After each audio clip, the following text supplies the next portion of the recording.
Ayıptı bana ya.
Evet,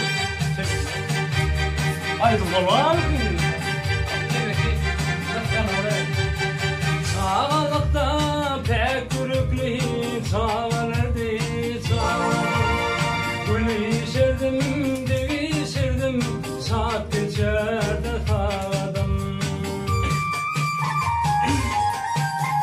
İmmahavlin ulanamdım, bağsızlıktan ağladım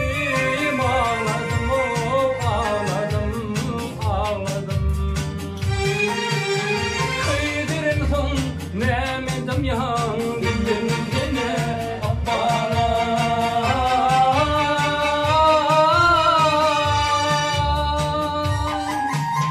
Kıydırın hım nemedim yan gülüm gene yaparım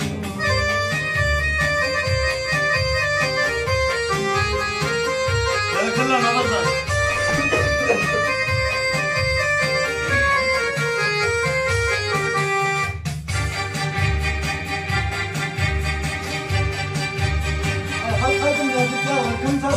Yoktan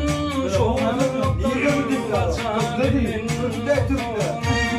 Sevdiğim ya sevdiğim bir yandı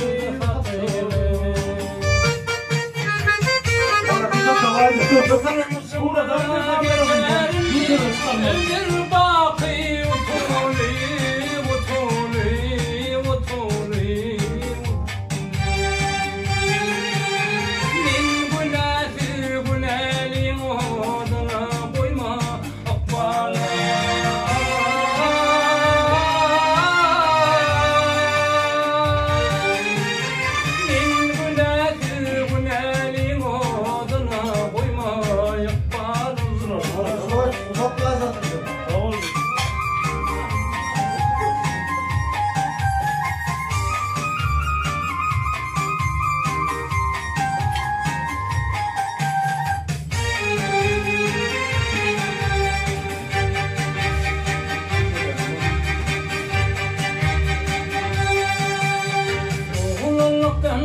Arzu ettim, arzu başa varmadı Hiç bulmanda başardığım kıyın gülüm gelmedi